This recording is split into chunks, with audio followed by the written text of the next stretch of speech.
জি মা হাত দিয়ে নাড়ে না, হাত দিয়ে ভাত নাড়ো, তখন টেবিল নাড়ে না।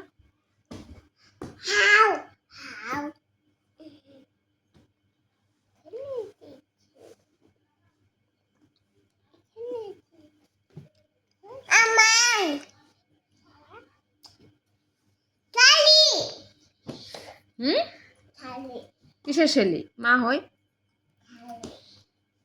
মা। বসো ওখানে বসো। ইয়া আল্লাহ দিয়ে জানেন তো